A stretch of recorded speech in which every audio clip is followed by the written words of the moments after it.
Mesdames et messieurs, bonjour ou bonsoir, tout dépend de l'heure à laquelle vous écoutez cette vidéo chez vous. Je m'appelle Michel Biemtong, journaliste web camerounais.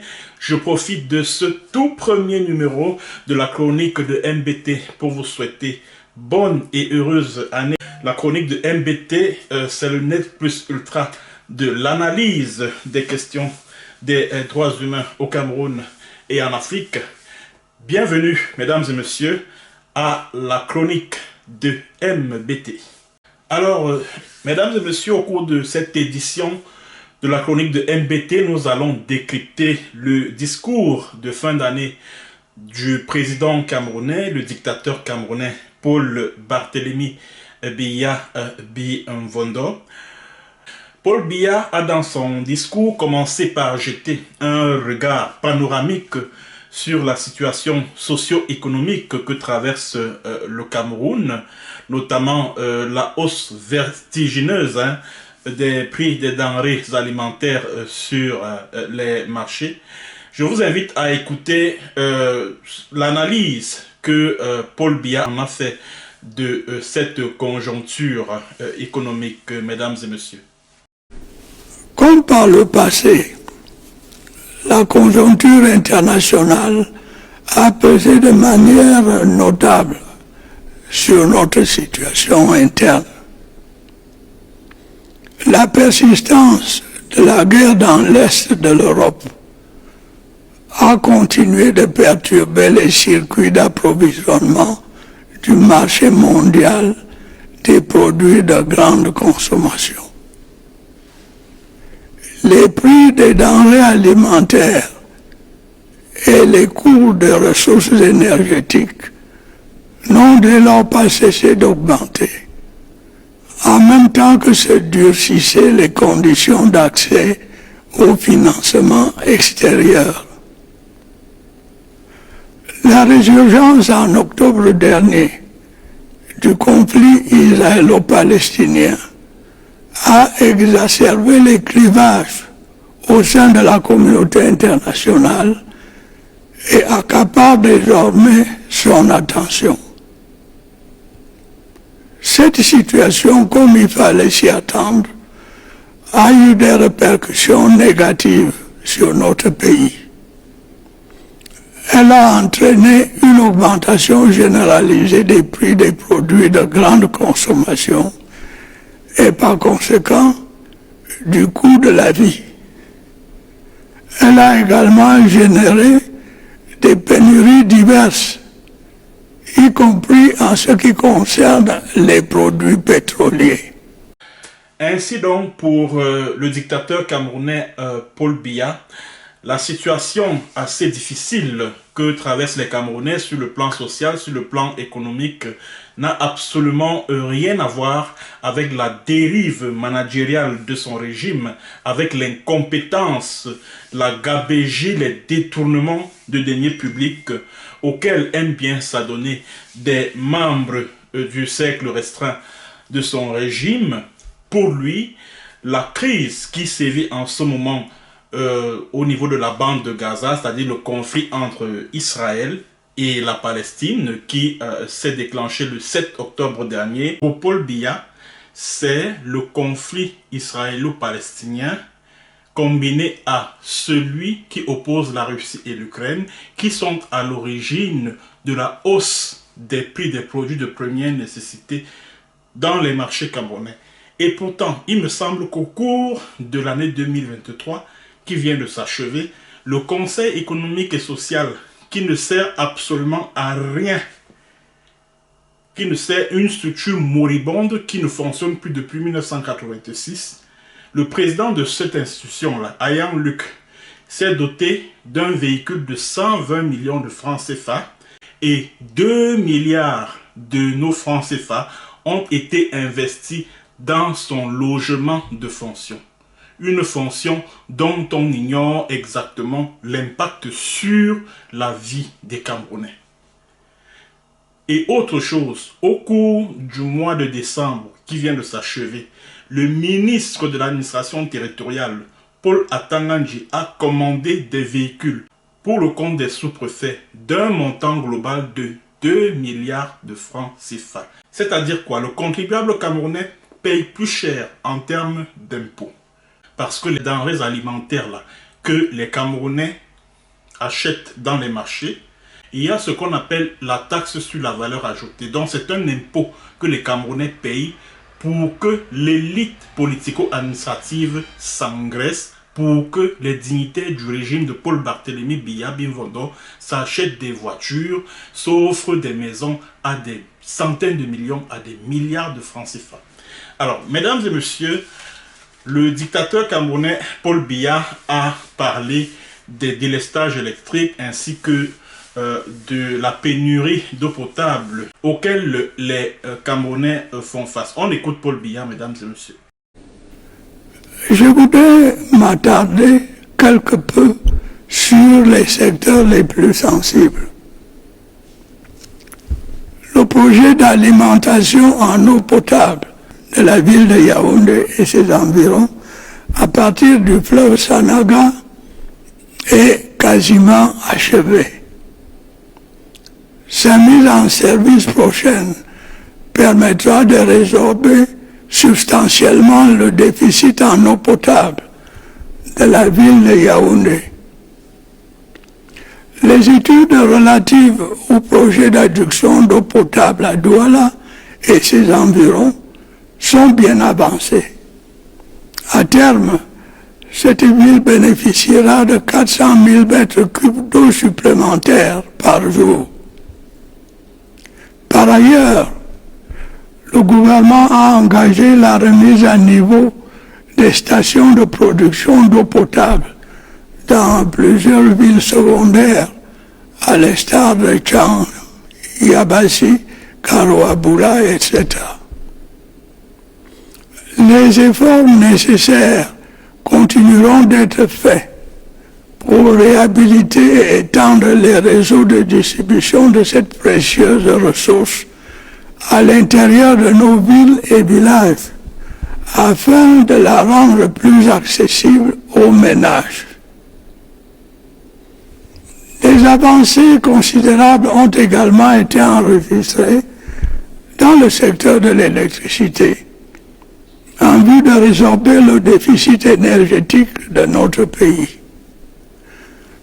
Environ 44 000 panneaux solaires couvrant 40% des besoins d'électricité dans nos 3 régions septentrionales ont été installés. Le barrage de Naktigal, d'une capacité de 420 MW, sera mis en service dans quelques jours. L'usine des pieds du barrage hydroélectrique de Lompanga sera également opérationnelle en 2024.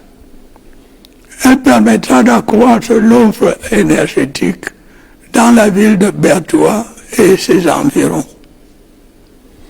Plusieurs autres projets d'ouvrages hydroélectriques sont également envisagés ou en train d'être lancés.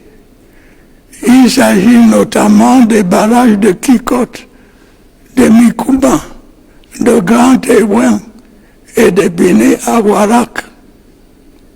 À terme, la capacité installée de tous ces ouvrages va assurer à notre pays l'autosuffisance en matière d'énergie électrique. Elle nous fera en plus accéder au statut envié de pays exportateur d'électricité. Oui, Monsieur Paul Biya, Monsieur Paul, c'est bien beau de dire que voilà, vous avez réalisé ceci ou cela pour améliorer l'accès à l'eau et à l'électricité, mais quelle est la qualité, c'est quoi la qualité des infrastructures qui ont été mises sur pied? Le barrage de Nachtigal, par exemple, en ce moment présente des fissures. Ça veut dire que c'est un ouvrage qui a été très mal fait. Voilà le problème, voilà la difficulté. Autre chose également, Paul Biya, après sa réélection en 2011, avait annoncé que le Cameroun va se transformer en un immense chantier. L'année d'après, en 2012, il a posé la première pierre d'un certain nombre de barrages, le barrage de Mekine, le barrage de Mvele, le barrage de Lompangar, dont il annonce la mise en service au courant de cette année. Pourquoi Paul Biya ne cherche pas à évaluer le fonctionnement de tous ces barrages-là au regard des centaines de milliards que des bailleurs de fonds internationaux et l'État du Cameroun ont investi dans ces projets hydroélectriques? Je prends par exemple le barrage de Mvele a coûté à l'État du Cameroun et aux bailleurs de fonds internationaux 420 milliards de francs CFA. Le barrage de Lompangar a coûté près de 300 milliards de francs CFA. Un financement de la Banque africaine de développement, l'Agence française pour le développement et l'État du Cameroun. Le barrage de Mekine a coûté 34,5 milliards de francs CFA, soit à tout casser 800 à 900 milliards de francs CFA. Juste pour les barrages, pour un résultat quasi nul. C'est-à-dire qu'en 10 ans, les Camerounais ont du mal à avoir de l'eau et de l'électricité en permanence dans leur ménage. Malgré tous ces barrages que je viens de citer, malgré tout l'investissement qui a été fait pour. Les Camerounais broient toujours du noir. Et pendant ce temps, les personnalités qui sont en charge de ces projets-là, il y a un certain Biyamoto, qui est directeur général de Hydro-Mekine. Biyamoto, c'est un Yézoumé du village du papa de Paul Biya. Il trône là-bas depuis le lancement de ce projet, je crois en 2010 ou 11, je ne me rappelle plus. Il est là. C'est-à-dire que ces gens-là, ils s'empiffrent. Pendant ce temps, les Camerounais ont du mal à avoir de l'électricité en permanence chez eux. Ils sont là, ils s'empiffrent. Paul Biya dit qu'il annonce le lancement des chantiers de construction des barrages de Bini Awarak. Bon, je tiens à rappeler que le barrage de Bini Awarak est en arrêt depuis 4 ans. Et il ne va reprendre qu'en 2005, c'est-à-dire qu'en 2025, pardon, c'est-à-dire l'année prochaine. Et ce projet coûtera 20 milliards de francs CFA. Il a également parlé du barrage de Grand Tewen, de la Menchoum et tout ça. Et ils vont encore aller, c'est-à-dire que le régime de Biya va encore aller emprunter de l'argent aux Chinois, à la Banque africaine de développement, à l'Agence française pour le développement, afin de lancer ces projets-là. Donc les Camerounais devront encore s'endetter pour lancer d'autres projets de barrage, sans qu'on ne sache déjà où et à quoi a servi véritablement les près de milliers de milliards qui ont été injectés dans la construction des barrages de Mvele, Mekine, Lompangar, etc. etc. C'est-à-dire qu'on n'a pas cherché à évaluer la qualité même de l'infrastructure qui a été mise sur pied. Pourquoi malgré tous ces barrages-là, les Camerounais ont toujours du mal à avoir de l'électricité chez eux? Pour ce qui est de l'eau, le tout n'est pas de dire que oui, on a construit les stations de production en eau, etc. Non, non, non. Le plus important, c'est que de l'eau parvienne aux ménages des Camerounais. C'est ça le plus important. Je me rappelle quand moi j'étais au Cameroun, j'allais puiser l'eau chez le voisin parce qu'il avait un forage privé dans son domicile, à l'intérieur, dans la barrière. Parce qu'il n'y a pas de borne fontaine. Pourquoi ne pas relancer le projet de construction des bornes fontaines dans chaque village, dans chaque quartier? Moi, j'ai vécu dans un pays qu'on appelle le Burkina Faso. C'est un pays qui est situé en zone sahélienne. Mais il y a de l'eau potable dans tous les quartiers de Ouaga. Vous trouvez une borne fontaine. Pourquoi Paul Biya ne peut pas lancer le projet de construction des bornes fontaines pour que les Camerounais aient un accès facile à l'eau potable? Pourquoi? Et par la suite, il a parlé de la pénurie de carburant qui a secoué le Cameroun il y a quelques semaines seulement. Je vous invite à écouter, mesdames et messieurs, ce qu'il en a dit. Au cours des dernières semaines, vous avez été confronté à une pénurie de produits pétroliers qui vous a causé de nombreux désagréments. Pour faire face à cette situation, j'ai prescrit au gouvernement des mesures urgentes permettant d'assurer l'approvisionnement continu du marché. Les difficultés du secteur sont toutefois plus larges et plus complexes. Vous devez savoir que dans le but de maintenir les prix à la pompe à leur niveau actuel, qui est largement inférieur à celui pratiqué dans les pays voisins, l'État doit, au prix d'importants efforts financiers, fortement subventionner les importations de produits pétroliers. Le poids de ces subventions pèse lourdement sur notre budget et rétrécit considérablement les ressources dont nous avons le plus grand besoin pour apporter des réponses aux autres problèmes auxquels nos populations sont confrontées. L'année dernière, le gouvernement a été amené à procéder à un léger relèvement des prix des carburants à la pompe. Grâce à cette mesure, la subvention des produits pétroliers, qui était de plus de 1000 milliards de francs CFA en 2022, a été réduite à environ 640 milliards de francs CFA en 2023. Cependant, cette subvention continue de peser significativement sur le trésor public. Nous n'aurons très certainement pas d'autre choix que de la réduire de nouveau. Nous verrons néanmoins à ce que les ajustements nécessaires n'impactent pas substantiellement le pouvoir d'achat des ménages. À terme, la réhabilitation de la Sonara, dont j'ai prescrit l'accélération, devrait contribuer à améliorer la situation dans le secteur.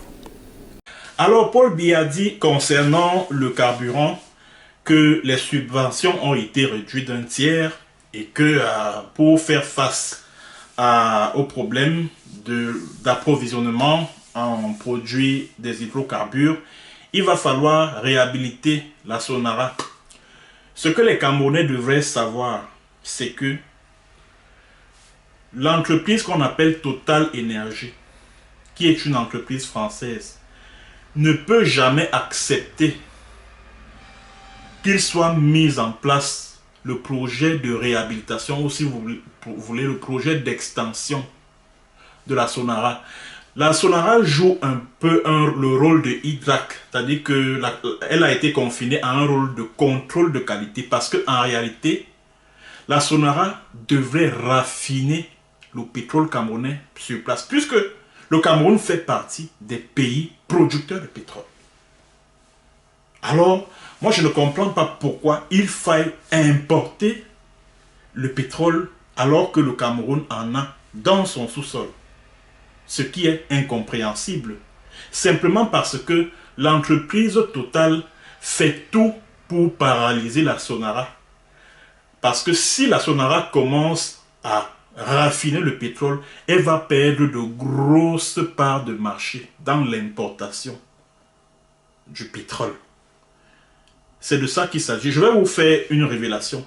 Est-ce que vous savez que Charles Metouk, l'ancien directeur général de la Sonara, c'est l'entreprise Total qui l'a envoyé en prison. C'est l'entreprise française Total qui a envoyé Charles Metouk en prison. Pourquoi? Parce qu'il voulait justement lancer le projet de l'extension de la Sonara. Donc quand Paul Biya vient dire que oui, on va réhabiliter la Sonara, mais ça c'est un vœu pieux. Ça ne va jamais se réaliser. puisque Total va tout faire pour freiner cela des quatre fers. Même Jean-Baptiste Nguyefa, l'ancien directeur général de la Société camerounaise des dépôts pétroliers, c'est Total qui l'envoie en prison.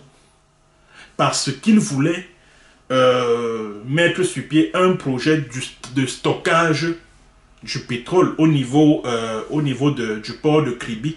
Et il envisageait confier ce marché à des Chinois. Et Total, qui faisait partie du conseil d'administration, qui était membre du conseil d'administration, bon, je ne sais pas si c'est toujours le cas, qui était membre du conseil d'administration de la SDP à l'époque, s'est donc énervé et a commencé à critiquer ce projet de Jean-Baptiste Nguyefa.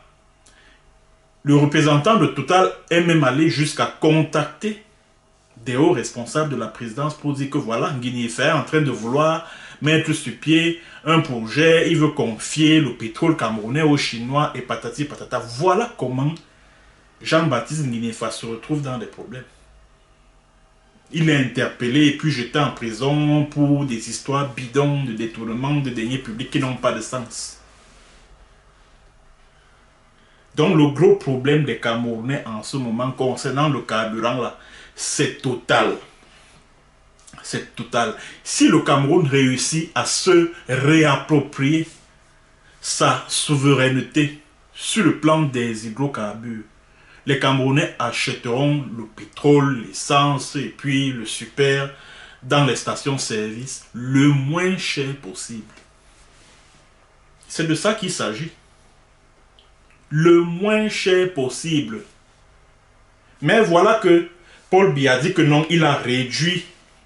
Il va continuer à réduire le montant des subventions sur les prix du carburant.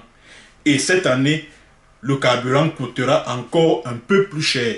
Et après, les gens vont s'asseoir à Afrique Média pour nous dire que oui, Paul Biya c'est un panafricaniste, oh, c'est cela. Pourquoi il ne met pas Total de côté et décide de réhabiliter véritablement, de capaciter la Sonara afin qu'elle puisse raffiner le pétrole camerounais? S'il est vraiment un panafricaniste. Et par la suite, Paul Biya a parlé de la grève des enseignants. On écoute, mesdames et messieurs, ce qu'il en a dit. Malgré les efforts du gouvernement, la sérénité n'y est en effet pas complètement revenue. Pourtant, des efforts méritoires ont, de l'avis même des concernés, été consentis par le gouvernement à cet égard. En dehors des nombreuses mesures de divers ordres qui ont été prises par les administrations concernées, plus de 72 milliards de francs CFA ont été débloqués en 2023 pour prendre en charge les dépenses y afférentes. Une provision complémentaire de 102 milliards de francs CFA a également été constituée dans le budget de l'État au titre de l'exercice 2024 afin d'apurer les dépenses résiduelles. Il sera dès lors difficilement admissible que l'éducation de nos enfants continue d'être prise en otage par une frange d'enseignants dont les motivations réelles semblent s'écarter des objectifs affichés. Je voudrais être clair à cet égard. Autant je suis soucieux de voir les enseignants bénéficier des conditions appropriées pour l'exercice de leur noble métier, autant je suis intransigeant pour le respect du droit à l'éducation de notre jeunesse. Des mesures fermes vont à cet égard être prises pour veiller à ce que nos enfants ne se retrouvent pas victimes d'une éducation au rabais. Un dialogue constructif se poursuivra par ailleurs avec les syndicats reconnus pour progresser sereinement vers la prise en compte des aspirations et des préoccupations des enseignants. Alors, s'agissant du problème des enseignants qui revendiquent le règlement de leur dette, c'est-à-dire que la dette de l'État à leur endroit, Paul Biya dit que courant 2023, l'État du Cameroun a débloqué 72 milliards de francs CFA pour résoudre le problème des enseignants et que 120 milliards de francs CFA a été inscrit dans le budget de l'État du Cameroun pour le compte de l'année 2024, même si Louis-Paul Motazé à l'Assemblée nationale, dont le ministre des Finances, Louis-Paul Motazé, a parlé de 93 milliards qui devraient être inscrits dans le budget de l'État du Cameroun au courant de l'année qui vient de commencer.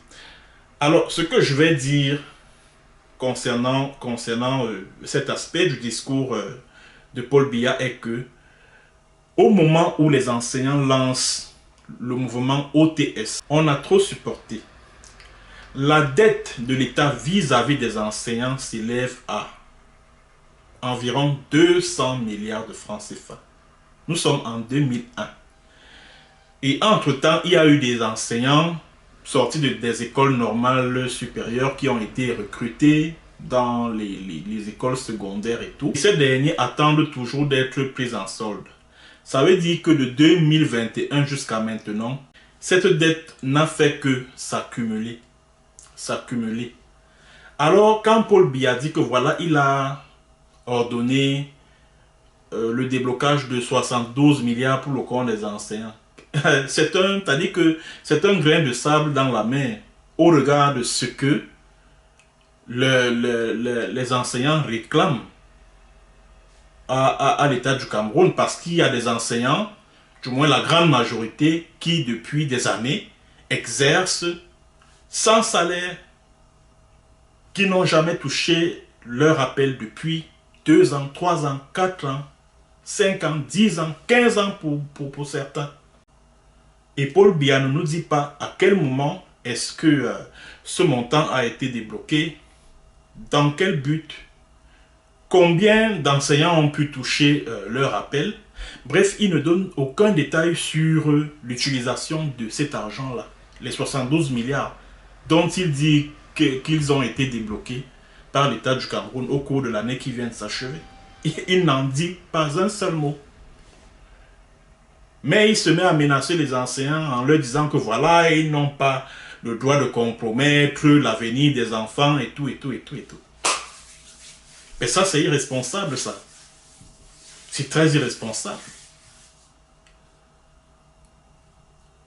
Au lieu de trouver la solution adéquate à un problème, on procède à des menaces. Et quand Paul Biya parle comme il vient de parler là, c'est-à-dire il vient de donner le pouvoir aux gens comme les Atangandji de continuer à terroriser, à menacer ces enseignants-là. C'est de ça qu'il s'agit. Et pour terminer, Paul Biya a parlé du conflit en cours dans le Southern Cameroun qui perdure. Je vous invite à écouter, mesdames et messieurs, les propos de Paul Biya à propos de cette crise. Grâce à la collaboration active des populations avec nos forces de défense et de sécurité, la situation dans les régions du nord-ouest, du sud-ouest et de l'extrême nord s'est significativement améliorée.